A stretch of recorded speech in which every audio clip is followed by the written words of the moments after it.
Smart. That's what I would have done if I were you. Alright, I did not rehearse an intro for this or anything, but this is the first official blog channel interview. I'm here today with Bath Gone, aka Ethabbb and Noghevd, artist duo from Richmond, Virginia. They both have extensive solo discographies that I had to research for like every single day working at Amazon, driving, just listening to only them for like 3 weeks in order to do this. But that's all amazing work. But I think Bath Gone is that ultimate scepter at the end of the cartoon that the heroes are searching for. And I think that this video is honestly I'm just trying to get more exposure for Bath Gone. So, how are you guys doing today? We're doing all right. We're doing all right. We're chilling. I got my I'm glad to hear that. Coconut banana drink with me here today. That bitch looks nice. That reminds me of the Big Modelo's. I'm a really big fan of the Big Modelo's. It's the small coconut drink. Yellow coconut drink. That's healthy. My twin Nick would love that shit. He'd be like trying to force me to take ashwagandha. Oh no! Do not touch that fucking ashwagandha, bro. Stay on fucking Big Modelo's. I stay on the kratom, bro. Fuck ashwagandha. That's not much better. I ain't gonna All right. We're here on Gummy Bear Day to talk about growth. Growth was posting about that too. Oh, I actually found out about you guys because of Growth, Growth texted me and was like, "Oh my god, you look just like my friend Noghevd," and I was like, "Really?" And like I could see like a slight similarity in overall vibe. Like if you saw both of us far away, like if I don't have my glasses on and stuff, if you saw both of us far away across the room and we both had similar outfits and you didn't know either of us, maybe you could get us mistaken at an event. That's about where I'll put it. But we both have different vibes. I look more bird-like. I don't know, bro. I got a big old beak right here. I'm a big bird. We want beak off, bro? I got the beak off horn. The third person perspective. I see it. It's pretty obvious. I don't know. Okay, wait. Let's get down to brass tacks, okay? Speaking of Growth, you guys are in Courtney Label. What's up with Courtney Label? Because you guys got Growth, you guys got Charaphobia, who I've been familiar with for a couple years now. How did you meet these people? I kind of was added to I kind of joined Courtney Label later on, so I think Noghevd has fuck. Edit that out. I'll bleep it, bro. I'm so bad at not saying it's in the Spotify credits, so it's not a secret. But I understand the. It's not a secret at all. I'll cut this whole bit. But yeah, I like the bit of just like keeping my name facetious, but then anybody can find it pretty easily on Spotify. Yeah, but I think that there is a level to having even just a small veil. I think having a little bit of a veil with the audience is good. I also just think it's funny that he fucks it up. I fuck it up every single time. I'm like, oh yeah, this guy over here.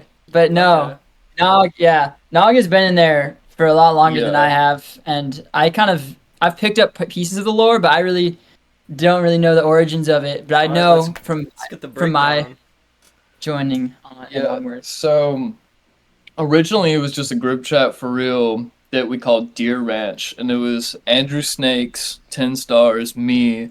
It was Cherry Sings, Wonder, and Charaphobia, and Hinrold. And we were all just kind of like in our zone together, and we just kind of had this group chat. And then just ebb and flow of time of making art and stuff, it just kind of went down to just like me, Charaphobia, 10 Stars, Andrew Snakes.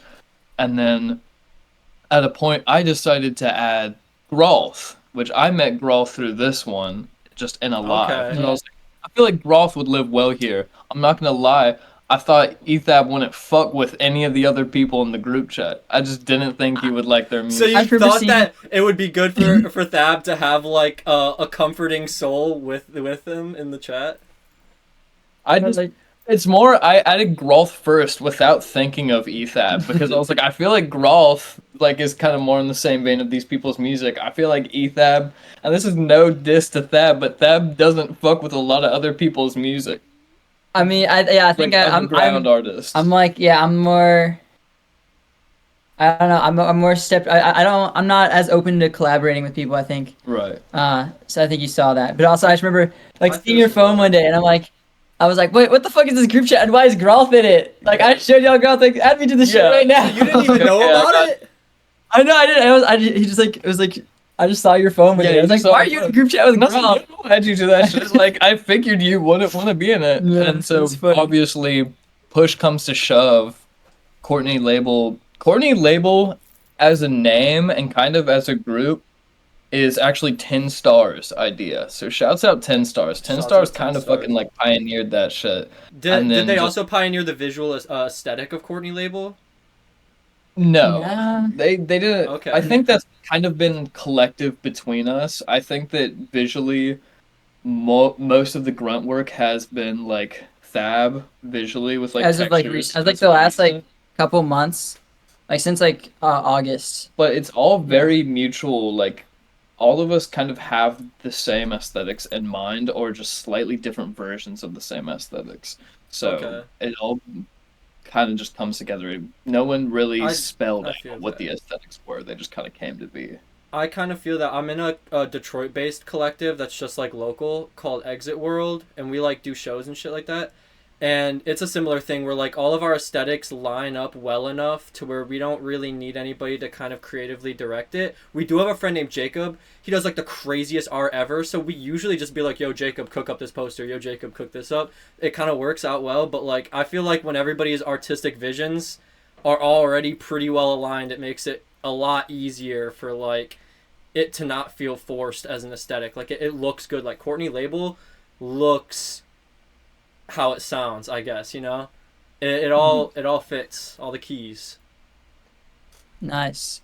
Yeah, one of my kind of I guess philosophies for the visual aesthetics of Courtney was like I guess visual aesthetics and kind of sonic aesthetics as well. Kind of something we're trying to do is like we want to visualize it as like a console, almost like a game console. Like Courtney Label is this console, and then within it, it's like there's these like it's like a user interface, Like a home screen. almost like a home screen, almost like a Wii.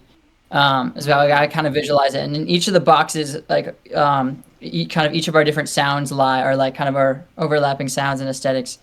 And there's like the whole thing is kind of like you're in the you're each thing is within the box. It's like messy and sloppy, and there's like a lot of heart in it. But everything's like kind of protected by these like kind of borders, these outside layers, of the console that is Courtney Label, visually and sonically. And that's something that I've tried to push for.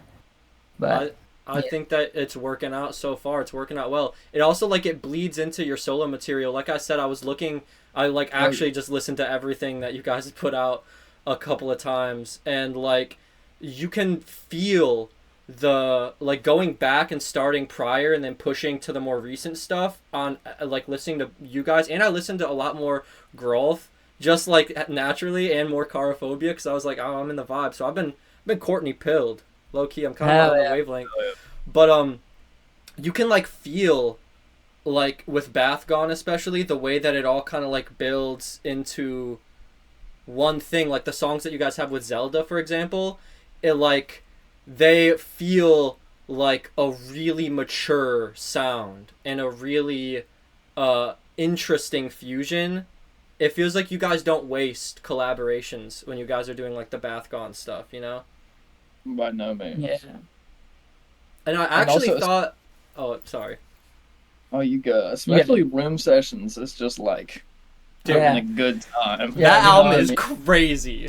Room Sessions was literally just like we'd come together and we said we're gonna make a song just right now. We didn't think about it that hard, to be just like fully honest with you. Room Sessions was literally just we're there, in an emotion, in an environment, we just make a song right quick. Mm-hmm. But I say right quick. The sessions were definitely like hours long, but like does it sound like it? Some Kenny Beats sessions, bro.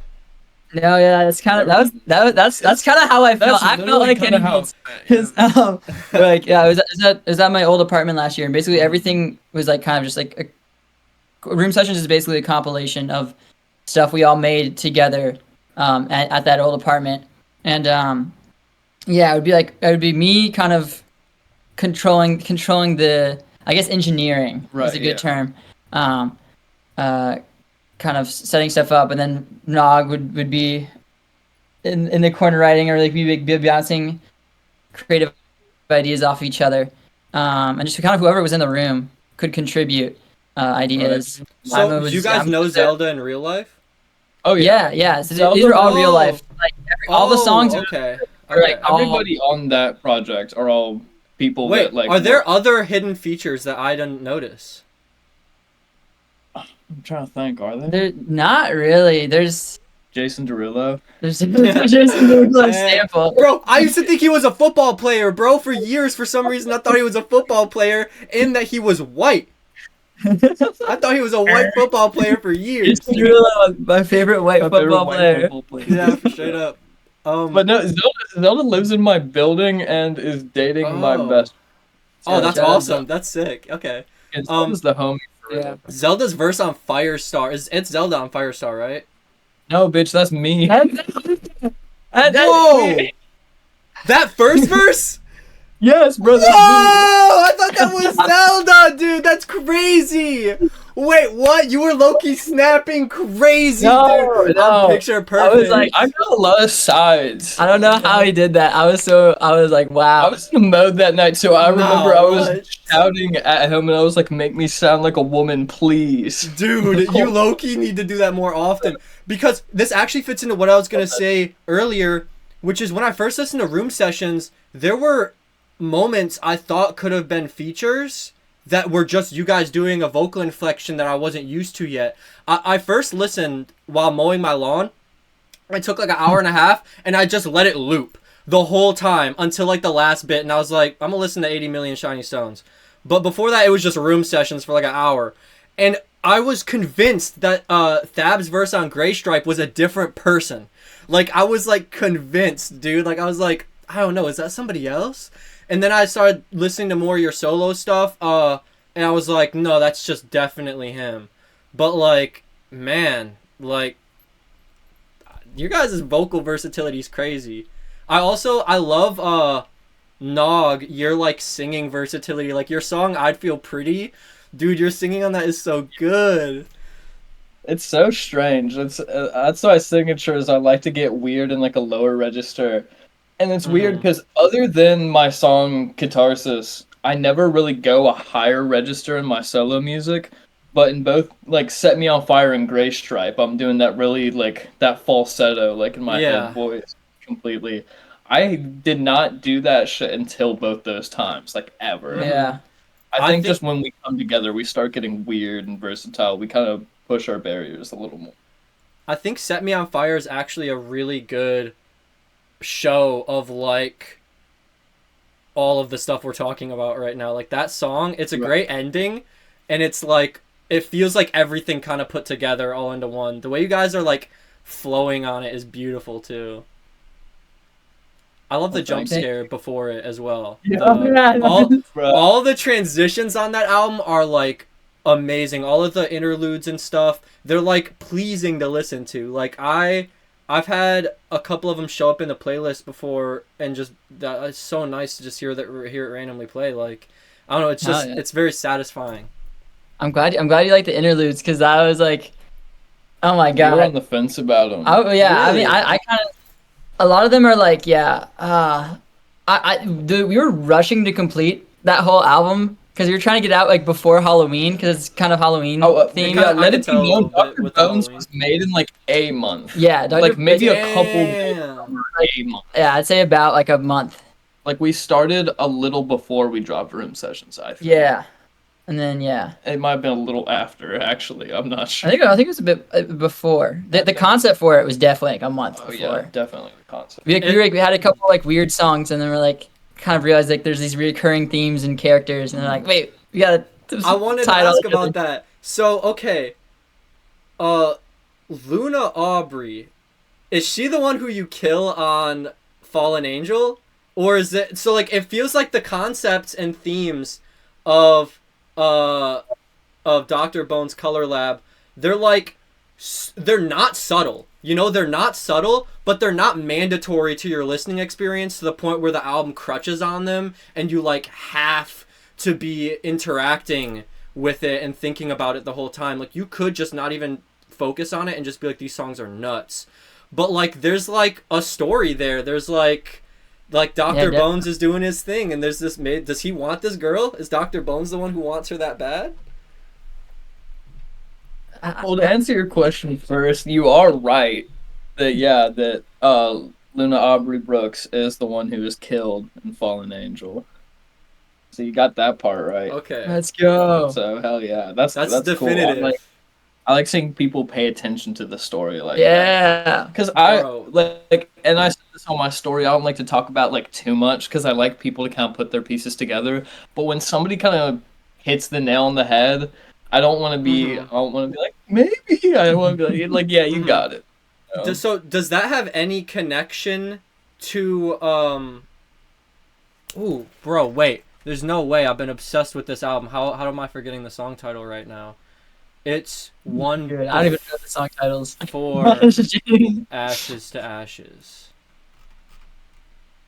Back Inside My Heart. So that song, what is that about? Because the verses, Nog's verse on that is super interesting. Also the words that you chose, to use are just really well vocalized. Like hearing you, that's you when you're the one who said the word corridor, right? Yeah, that's yeah, dude. Yeah. I thought that was you, Pitch, but dude, that verse is so good. It's so like vocally satisfying. Like you know when an artist just picks the right words to use, that you're just like like this is it. And that's how I feel about that verse. To deviate just for a second, I think that another just important thing about Bathgone in general is his choice of sounds. Because I'm a producer too, but he takes the fucking lead on that shit. And then my choice of writing. And I do a lot of the writing, like structuring, concepting, and he puts the sounds the fuck together and makes that shit work. That's generally how we and it's like construct sounds. songs. Is I wrote out all the interludes and then he did the crazy sound design to kind of accompany them. That makes a lot of sense. We had our homies record the actual lines. That's actually It's actually Carophobia. It's actually Carophobia on all the interludes. Or like one voice is Carophobia and then one is our friend. Yeah, is wait, which ones are Caro? The I think the first one you hear. There's one that's like kind of like a female. I guess a female voice. Yeah, Calcium Scarecrow. Yeah, Calcium Scarecrow is that's Femboy Fist. That's Femboy Fist. Okay, I love the voice on that one. That one's awesome. That one gives me a giggle. But the deeper voice, that's Carophobia. That's Caro. That's cool. I like to know that because that enhances the experience tenfold right now for me. Honestly, it's always Courtney Label. It's always Courtney Label. This is like really it was like. Yeah, I literally like we hit because like we all the interludes were like last minute. Like really? I was like, dude, we have to get this album out like to yesterday, and I'm like, no, literally, and I'm like, I made like all of them in like one day, and I was like, Michael, here's all your lines, just say them. Fuck, bro, that's nuts. So yeah, dude, the workflow is crazy. I remember you texting me and being like, you had like the files of Dr. Bones, and it just had like all the file names of it, and you were like, yeah, like we're working on it. I did not think it was gonna come out like 3 days after that, like. Yeah. How so? Was Luna the first song you made for it? No. Pretty Heart was the first song we made. Really? Okay. Yeah, that one was kind of like a proof of concept song because yeah, I don't even want to talk about this shit, bro. You gotta get into it. Basically, I don't know. I was really into the weird, shitty raunchiness of like MSI, of mindless self indulgence. If you know them, I've heard of them, but I'm not don't too listen well to them. They into. suck. All of the Okay. guys suck. Oh, good to But know. there's just some controversy around them. But I do Not some. not some. There's a good amount of A they're not lot. good. All right. But their songs are the most absurd things ever, and I'm always drawn to art that I can't understand and can't comprehend, and it's like, especially like I music, feel I'm like, that. how the fuck do they piece this like shit together and Mhm. make this weird shit? Always And it's just shooting like for that.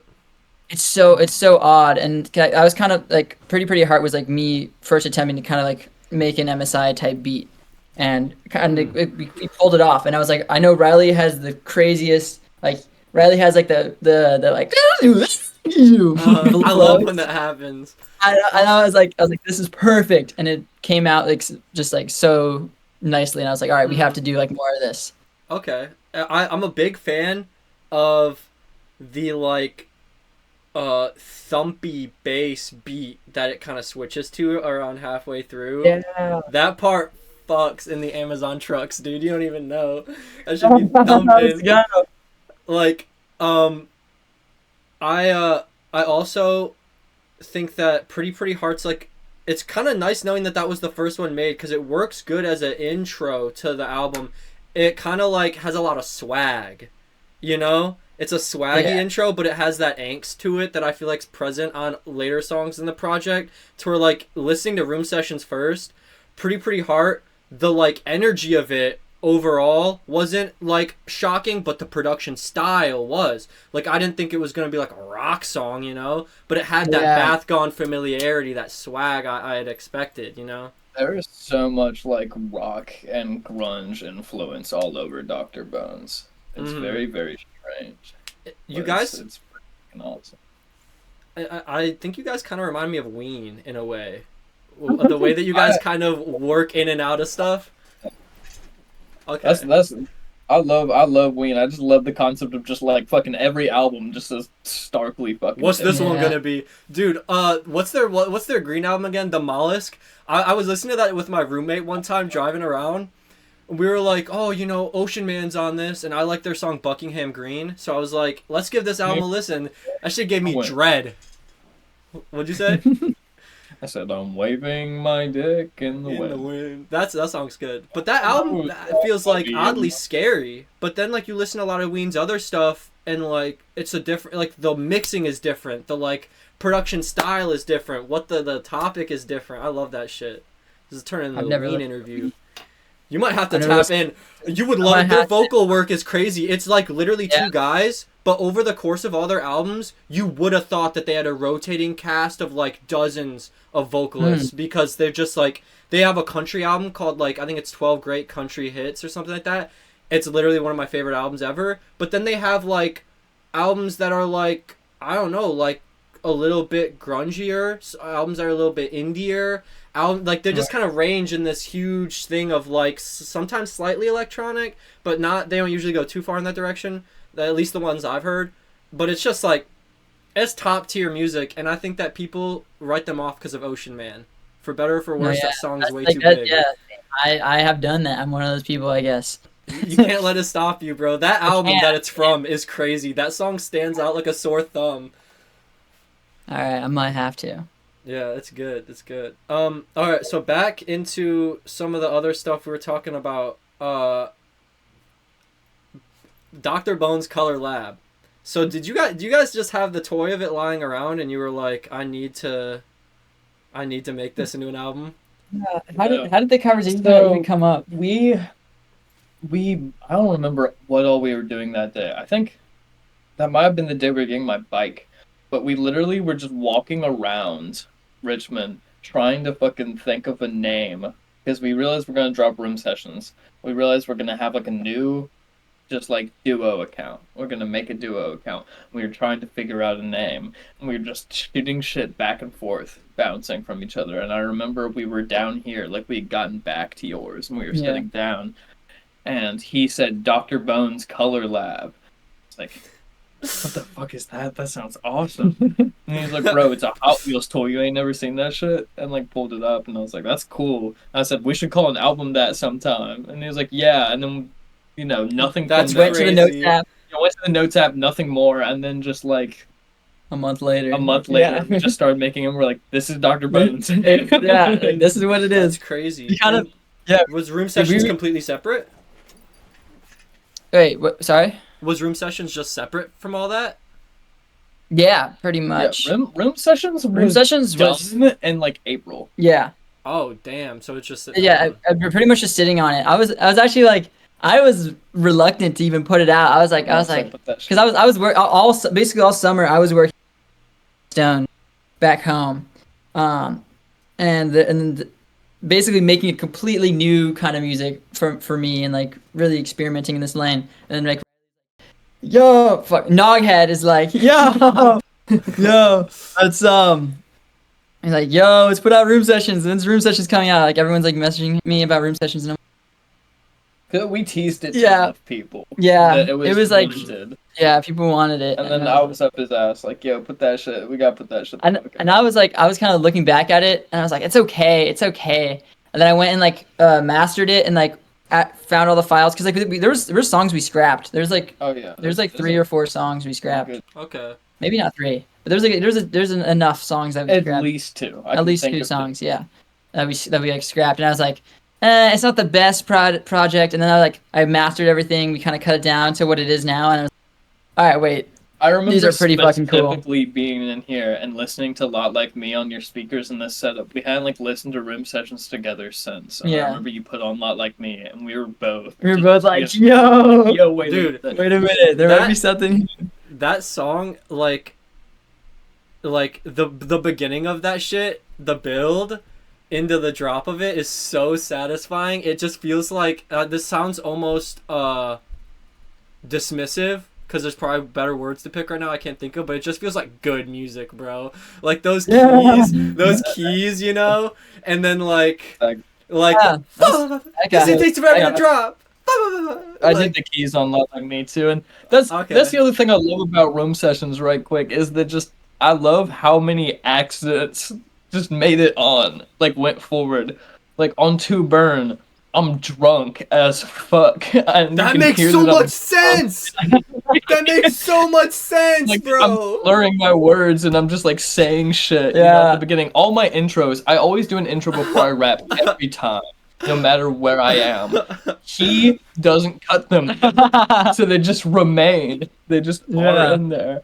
And so it's the same for fucking Lot Like Me Lot Like Me, I go like that little go da, because he's in the other room, I think, taking a piss, and like it's still recording on Ableton, so I'm just like freestyling nonsense, and he just keeps all that shit in there. I was like, this sounds so good, and now I can't imagine. I'm so glad that you guys are getting audio on your end, because that shit just went silent at the end of that. Yeah, we got it. Don't worry. Let's go. That's so crazy to know though, like that you do like that was just kind of like kept in, you know, that wasn't planned at all. It was just kind of kept in. You were literally just be like, this should take forever to drop. You're being so serious. Yeah, I started recording probably way too early. You did, and I was like, bro, I probably looked at you. You were just like, standing there with the mic, just waiting. That brings me to another thing on Dr. Bones, the song. So I do my verse. Oh, yeah. I have a completely different hook planned, like than that, because I go running back to the half of the verse. That was me telling him to run my shit back because I fucked up, but I just kept doing it over and over, and he was like, "All right, it's kind of hard." It was. Dude, that moment in the song escalates the energy from here and like switches it a notch up. You know, like that mixed with the production. It goes crazy, and then I actually love right after that the descending synth or whatever it is, that oh yeah, that thing. And bro, dude, that verse on Dr. Bones, dude. That Dr. Bones verse is hefty. That thing is beefy. You say you want to take her to Florida? Just to meet Michael less 7 in the morning. Yeah. To meet Michael. Michael paraphobia. That's Michael. I'm glad that I know the rest of that lyric now. You guys need to put the lyrics up. Wait. Oh my god, wait, that's a lyric about chorophobia. Yeah, it is. Yeah. Oh my gosh, I never realized. I didn't even remember that they were from Florida. Yeah. That's crazy. Dude, you want to go to Florida? You want to take her to Florida so you can meet chorophobia? Insane. I've started making lyric sheets for all the songs. Oh yeah. Yeah, please, because I actually need the lyrics for all like this whole thing because I want to make an in-depth review and I want to be able to like cite lyrics. Hell yeah. I got you, bro. Don't worry. That'll be done sometime this month. I can't give you a time frame, but that is something that's on my mind. That hat is fire. Thank you, bro. It's Ice Bear from We Bear Bears. I love that show. My parents didn't let me watch Cartoon Network as a kid, though. That's fucked up. They saw the episode of Regular Show where the coffee bean. Oh yeah, the fucking coffee comes out as tits. Yeah, they were like, no. I was raised in a very, very Christian household, so they were just not. They were not feeling that. Not at all. Yeah, like fucking what's his name? It's like Garrett Bobby Ferguson. He's like playing the arcade game and then he explodes into cum. They also say I remember watching Regular Show at my homie Miles's house, and then fucking Mordecai crosses his arms and he goes, "You pissed me off," and then my homie Miles's mom fucking grabbing the remote and turning that shit off. Like, wait, because he said piss. Yeah, because he said piss. Dude, piss was evil. No, it's because I've been raised super, super Christian, but I could say piss because the Bible says piss. So I get to say piss. Damn, bro. Fun fact, they say piss in the Bible. I didn't know that, but... That's a funny justification. My lore is crazy. Raised by Christian mom, and then, not really raised, but Buddhist father. So I got Buddhist father and then Christian mom, so... I just turned out Noghevd. It's a dichotomy. Yeah. I feel that. I turned out November. Turned out November Day. November Day. The day in November Day. Is that because your birthday is on the 1st? It's on the 2nd. But it's the 2nd. I used to go by November 02. Because I was like, long story short, I used to have a different rap name back when I made boom bap shit a couple years ago, and then I started listening to like Jane Remover and just a ton of other stuff, and I was like, I need to level up. I need a gamer tag username. Yeah, I was like, I need a gamer tag username. And I always liked the idea of November being a name, even since I was a kid. That's obviously not my biological name. And the biological name is crazy. Like, that shit was just like burned on your chest when you came out. Yo, I'm wearing the Dr. Bone shirt right now! Whoa, I didn't realize! What? No! Oh, dude, hold on. We gotta talk about the Bone Man. The Bone Man? Yeah, kind of. Oh, the origin of the Bone Man? That is part of the catalyst to Dr. Bones' Color Line. Is the Bone Man separate than Dr. Bones? It started somewhere else. So, basically, first song on Captcha, Not Tonight. I'd be like rapping. I'd be rapping on that song. But one of the lines is, oh fuck, I'm forgetting it. Consciousness, I'm staring at the Bone Man. No, it's like, I changed the locks around my home. How my eyes to see me are the same. It's staring at my consciousness. It's tearing at the bone. Comma, man. I can't take. Comma. Like man was like going into the next part of the verse, but they were the bone and man. The words bone and man were like right next to each other, and it just sounded like I was just saying staring at the bone man. Yeah, listen back on Not Tonight. Staring at the Bone Man. And I'd never heard it like that. And then I talked to Riley, and I talked to Noghevd. I talked to other people. They're like, oh yeah, you're they're like, you're like, who is the Bone Man? I'm like, what the fuck are you talking about? And then I just there's a couple ones that are just like replay in my head that I hear wrong, and I just say out loud because I think it's funny. And that was just like the prevalent one. And then Porch Chair Daily Art. We just like freestyled on some bullshit, and now it was going staring. There's if you I can find it. I'll send it to you. I basically did daily art. I don't know if you were there following that or not when I did that.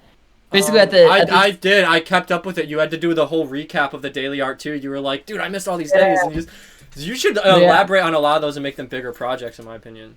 Yeah.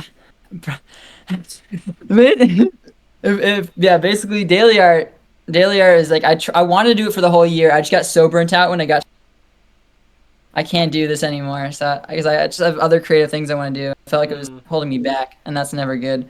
Oh yeah, agreed. Creativity. Yeah, one of the daily arts. I was like, I basically sometimes I'm like, I don't have an idea yet. Like, Riley, come over. Let's say go bang on. Let's like bang on some fucking metal and make it into a song and record it. Play some accordion and whatnot. Play around with the Dr. Barbecue, the drum machine. Yeah. Oh my gosh, I have to. The greatest hits of Dr. Barbecue. Bro, wait. Okay. Oh, wait. It's time for a lore drop. But yes, hold up. Dr. Barbecue. There she goes. All right, I know this wasn't asked, but basically, this is my grandpa's. This like kind of drum machine thing. It's very odd, very old, and my grandpa's giving me a bunch of like old, random like audio stuff from like probably around 2000. But this, yeah, like I was like using this to like I was using it as a MIDI controller. And my friend like came over one day like 5 years ago, and then he was like looking at this and he's like, why does it say Dr. Barbecue? And I'm like, what are you talking about? Where does it say Dr. Barbecue? But there, holy shit, this is DR880. It does look like Dr. Barbecue. No way. That's where it came from. That's the origin. That's the origins of Dr. Barbecue. That's crazy as hell. I thought Dr. Barbecue was an alter ego for you. It is. Okay. Yeah. Okay. It was like my kind of producer alter ego for a while. I kind of use it just to archive stuff now. It reminds me of Dr. Octagon. Yeah. You know Dr. Octagon? Enough. My friend who like gave me the name, he was like, why does it say Dr. Barbecue? He was a big fan of Dr. Octagon. Yeah, do you know Apartment 223? What? Do you know Apartment 223?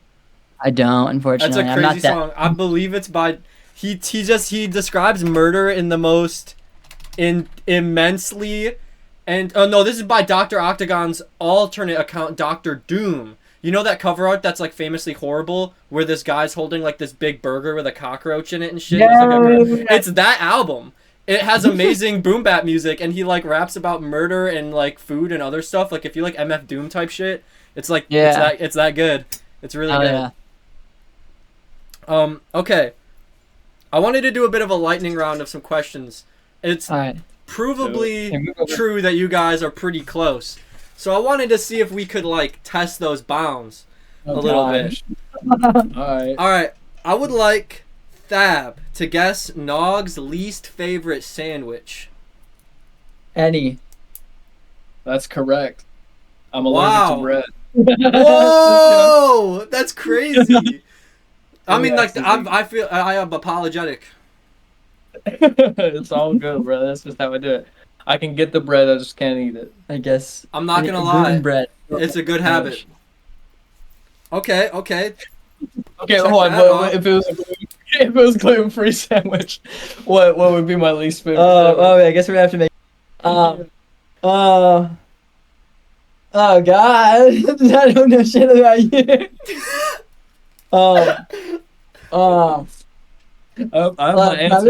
Probably like a pumpkin sandwich.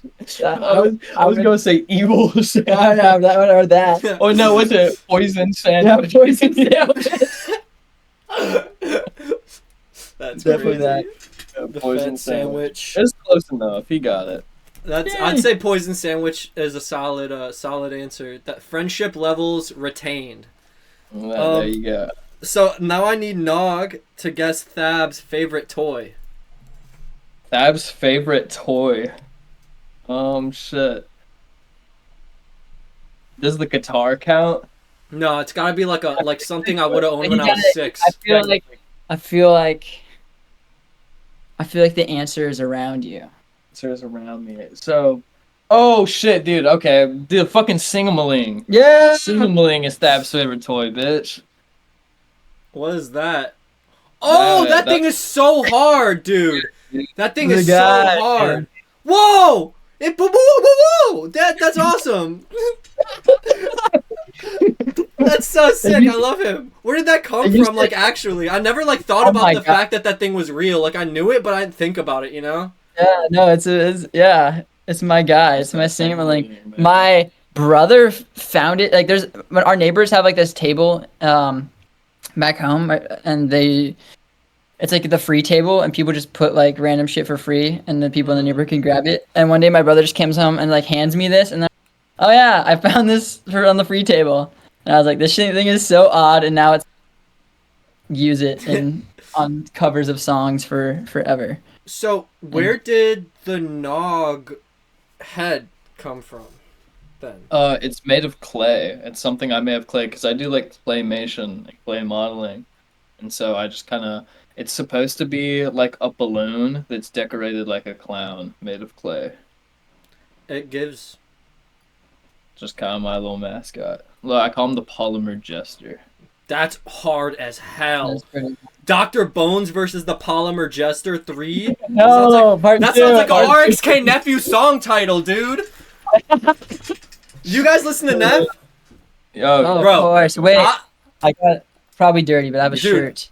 I might be the top. Me and my friend Seth, we might be the top Neff fans in Detroit. We went to his concert here, gave him a CD.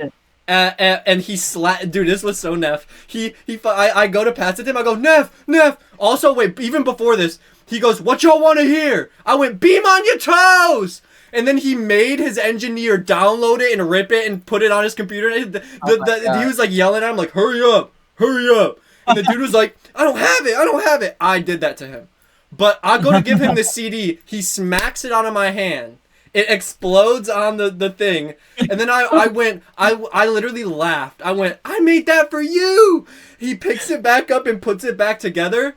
And then later on in the night, he steps down next to me and gets low into the crowd. And he daps me up and he goes, you're so real.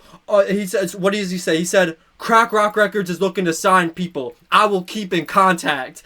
And then, bro, this is months ago. Nothing happened. But it's... Do you guys know who RXK Missionary Man is? No, what the fuck? No, he's his, like... It seems like they might... I don't know if they're related or not. I might have to interview RXK Missionary Man on this podcast soon. But he's an affiliate and friend of him. He makes amazing music as well. And he was there, and we gave him a CD, and he was super messing with it. And like now, him and Crime Wave have a couple of songs together. Crime Wave is me and Seth's Bath Gone. That's our Bath Gone. It's way sillier though, way more satirical, and it's way more to listen to when you're like really under substance abuse. But we got some music with Missionary Man now out of that. Thank you, Neff. Yeah. Thank you, Neff, awesome. Bro. I love Missionary Man. You guys should check him out. Honestly, if you like Neff. Oh, your boy. My brother who got me into music, Baby Z's, his homie prods, or has prod for RXK Nephew before. What's your guys' favorite Neff song? Also, that's crazy. Oh man, I'm kind of basic. I know. I like Bobby versus Whitney. That's a good song. That's my favorite. That one. I can't give you the song title.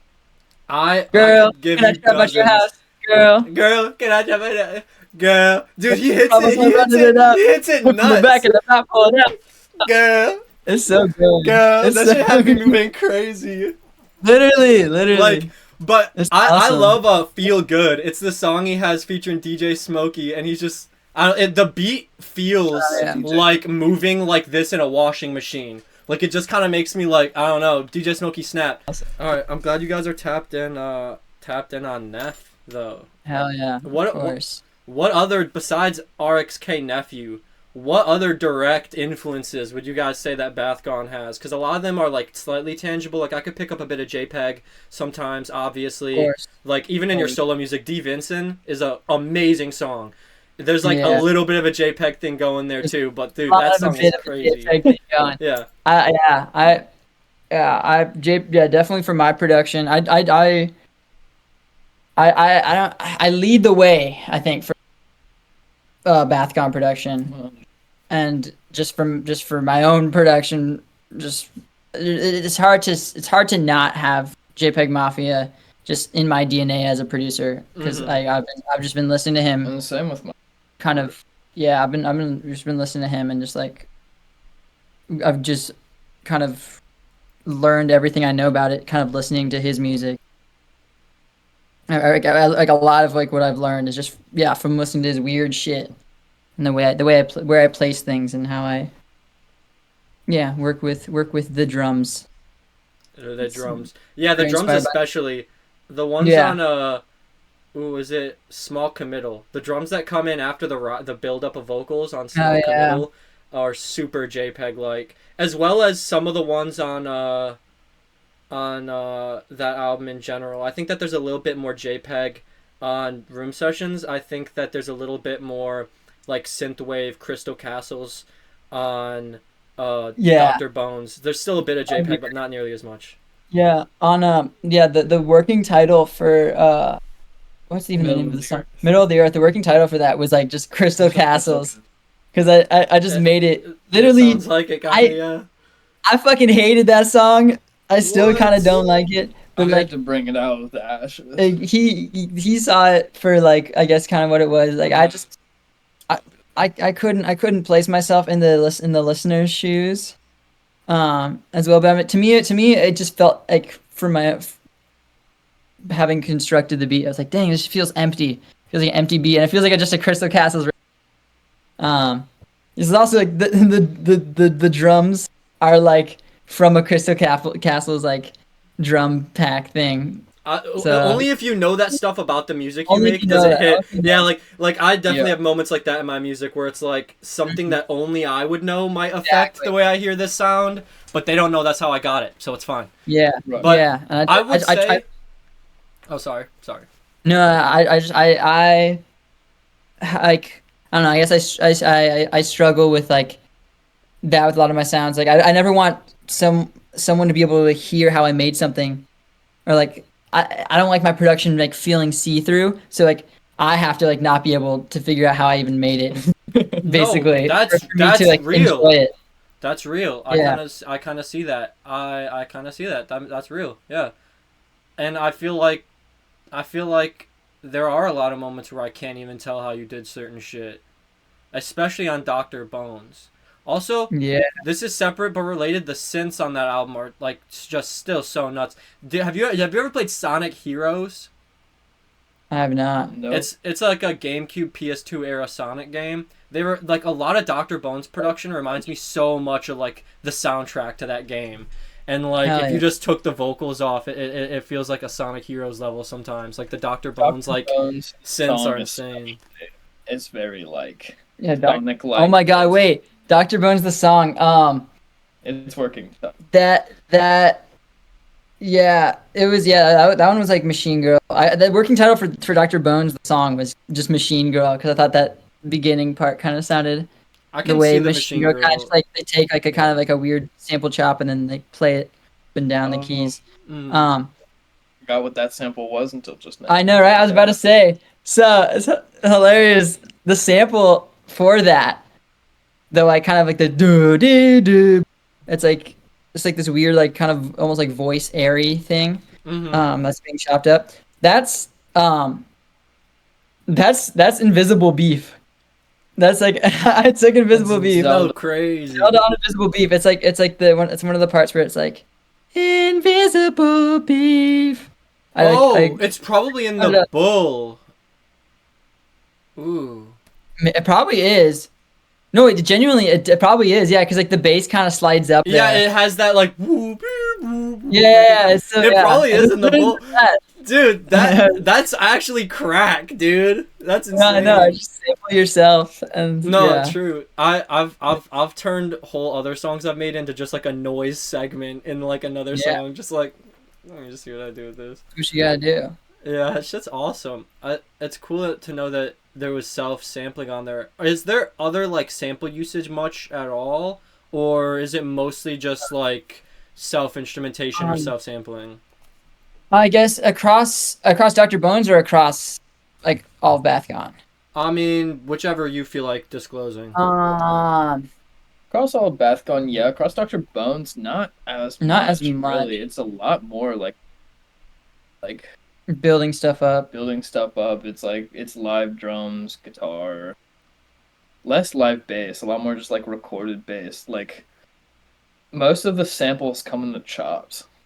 Yeah, I mean, like I don't think we ever took anything and just like looped it. Like we manipulated we manipulated to all hell, and then it is in there. But like kind of the bones of everything, the bones of everything are like, yeah. The reoccurring thing for that project was distorted guitar, and like I guess like kind of drum breaks, for the MSI inspired songs. If you like Pretty Heart or like what was Fallen Angel? The Teeth Marks. Yeah, Teeth Marks of the Kitty and Fallen Angel. Those three are like super MSI inspired. Thank you for bringing up Teeth Marks in your Kidney. Also, I'll check them out. Thank you for bringing up Teeth Marks in the Kidney. I forgot to put that in my notes. But, dude, that song's crazy. The first listen on that song, like, you guys gotta understand what first listen is like for somebody who hasn't heard that before. It's so jarring, but it goes so hard. And then, like, when you re-listen and you know when certain parts are gonna happen, the swing is just crazy. And I love the Noghevd vocals. Hall & Oates, Tylenol, I want you to know. Like, what does that mean? You say Paul Notes. Wait, what do you say there? See, this is why I don't like putting lyrics up, because people come up. People come. I don't put lyrics up for like any of my songs anywhere, because I love hearing people misinterpret like lyrics or like people's like own interpretations, because they kind of find meaning in something entirely different, and it's like it's something, it becomes so special to them, and I feel like almost like providing lyrics for me as an artist, like giving that to people, is like it takes away from the listener's relationship with the song, and I love people. And that's why I never like putting lyrics out for like any of my work anymore. Really. But yeah, it's on that part. It was all in all Tylenol. I want you to know. I heard Hall & Oates. That's crazy, bro. It's like, bro, see, it's better. I want you to sing that part, because I always like to put my lyrics on. This is where we differ. Is I like to put my lyrics out. I like people to be able to see the whole thing. Mm-hmm. But if you stick to your guns, if you hear one thing and you like it more, that's what I'm gonna sing. That's what I'm gonna hear still. I'm not gonna lie, that's there. I don't even care. I was gonna ask if you guys were ever gonna put the lyrics up, so I guess that answers the question, and I can kind of see why. Because like if you're an artist who like the point of what you're doing is to specifically get across a certain thing, then maybe you might need the lyrics like visible. Like if you're like, I don't know, like MF Doom or like Kendrick Lamar or something, you're really the point is super important. You know, you need to know what they're trying to say every time. Then I guess you might need the lyrics. But like it honestly does make Bath Gone more special not having the lyrics. Like a moment like that I wouldn't have had. I wouldn't have thought that you said Hall & Oates if there were lyrics up, and there's probably even more like that around that I'm not even going to disclose right now, because it'll just butcher my interviewer credibility. No, I love hearing that. So my ideal world is they exist somewhere on Genius. They're not like in the streaming platforms. Like they don't show up on. So it's like if you really want to dive in, because there's definitely like more layers of meaning that can be found in all of those songs through singing the lyrics. Yeah. Mm-hmm. But then there's also like more interpretations that you get otherwise if you never see them. So I also think that the lyrics are audible when they count the most. Right, exactly. I think that's where me and Riley kind of differ. Fuck. That's where me and Nog differ a lot. Is that like Nog is like, I think the lyrics hold so much more importance to his music than they do for me, because to me the lyrics are like something that kind of goes on top. Like the lyrics are just another instrument, and for Nog it's more like the lyrics are like why you're kind of like, that's one of the main draws to it. So yeah, I'm a writer. Yeah, he's a writer, definitely a writer, and yeah. It's kind of a cool distinction. Right. Yeah, duality going on. The duality of Bath Gone. How we create things. Yeah. A lot of overlap, a lot of like completely opposite dichotomy. Oh yeah. But that's what makes it fucking. No, yeah, and I think we've just we've been making music together like in the same space for about over a year now. Yeah. He moved into the city. He moved to Richmond. Also, we're from Richmond, Virginia, by the way, y'all. But he moved to the city like a year ago in like October or September. It was the very end of August. End of August. Shit. 31st of August. Word. But yeah, and basically like yeah, we were kind of mutuals before. I guess wait, there's shit popping up on this screen. Yeah. I got my ADD. Some Donnie Darko shit's been going on recently. I'm not going to. Some evil shit I happening. might have to make an album about this. Yeah. Bro, wait. You guys should do a album about like a Donnie Darko type character, like a fucking evil spirit guy. Evil spirit guy. Wouldn't it be crazy if you guys made like a spooky album?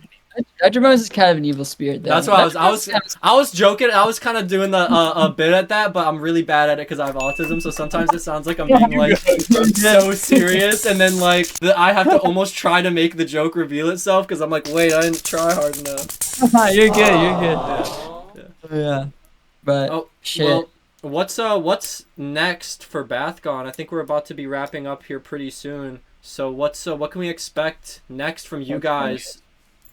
I don't know. I think after Dr. Bones, me personally, I kind of want to like, cause like that was like an intense month of just like working. Also, like I think the past two, like, cause like room sessions coming out, and then also just, it's been super fun, super fulfilling. But I think I want to like, me personally, I want to slow it down. I think.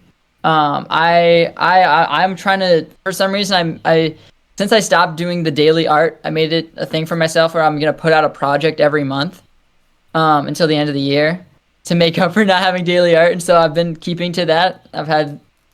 We've had 3 albums come out. Two of them are Bath Gone releases, but yeah, like August, September, October, I've put out like pretty much put out an album. Okay. And then so basically I have something that's really cool that I've been working on for a year, coming out in December. I'm not going to reveal too much about that yet, but that one's going to be really cool. But November, for November, I'm kind of working, I think for the rest of the year, work on more solo stuff. Still make music, but like not really push for anything to come out for probably the rest of the year for Bath Gone. Yeah, Bath Gone sonically, you probably won't see anything for a while. Sonically, you won't see anything for a while from Bath Gone. I think that Courtney label you'll see soon. Yes. But I think for the most part, it's not only going to be a lot of us working on our solo things. We always work together, like still, but as Bath Gone, you know, you'll probably be a minute before you sonically see or hear anything. But that makes sense. Collaborative stuff, a lot of collaborative stuff within Courtney label. Yeah. From the both of us, but separately, is on the horizon. Courtney label is still like below the ground. Like we don't even have any music out yet. Yeah, it's true. It's just aesthetics and then associations. It's just kind of aesthetics, yeah. Exactly. I've done more than enough research into all the little parts to where it all feels like so much already. Like I'm like as oh wow, I just shook my soda. I'm like as ready as anybody for this shit, dude. We have a lot of material that we've made that like we don't like. I think with Courtney, it's like we want it to be really good. So we're going to be, I think, more careful about what we put out and have a lot more care into each thing we put out. Mm-hmm. And I think, we got a lot to, I think, to still work. We're kind of taking our time with, we wanted to have something out this fall for Courtney, but like, I think we're as artistically, I think it being fall, the nature of fall, you kind of like, shit changes. A lot of shit changes in the fall. A lot of Shit things changes. happen. Gotta make a lot of solo music. Yeah, it's a good time for that. That's a good way to put it. So I think the past like 2 months, I've been very offline, and I think other members of Courtney kind of have drifted away from like Courtney, or kind of like spending like their time with Courtney. But I think that it's like that's a temporary thing, and we're all gonna come back together, and we're all planning on that. That's our intention, and we're gonna come back and have some quality music out. All right. But yeah, that's basically what's next. What's next? The only other question I have is: are there going to be any Bathgone physicals, or do I have to go on make my own? Don't go on and make your own. We'll make it and pay us, please. Okay, I just made this on cool. What's your cash app, bro? I can send you $5. Bro, you better blur when you say that so nobody else That's knows true. about it. It's actually I am trying to gatekeep it a little bit. Like you cannot let the world know. Cut it out. Cut this part. Wait. 3, 2, 1. The only real question that I have at the end of this video is how do you guys plan on spending the rest of your gummy bear day? All right. Doing another interview.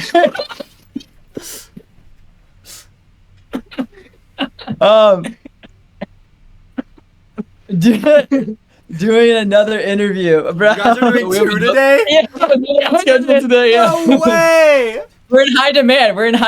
What No, our friend. Is this your first one? Yeah, this is the first. That's crazy. You got the first 2 on the same day. Yeah. No, yeah. Because we have one with Music Muse. They're out of Canada. We're having one with them tonight. We were like trying to decide days to do because we knew you wanted to do an interview and you wanted to do an interview and we're like, I was like, let's just do it on the same day. Make it. Fuck it. That way you're in your zone. You're like exactly. All right. Well, So honestly, you guys have a wonderful rest of your day. I'm really glad that we were able to sit down and have this conversation and learn a little bit more about the album, a little bit more about the artist.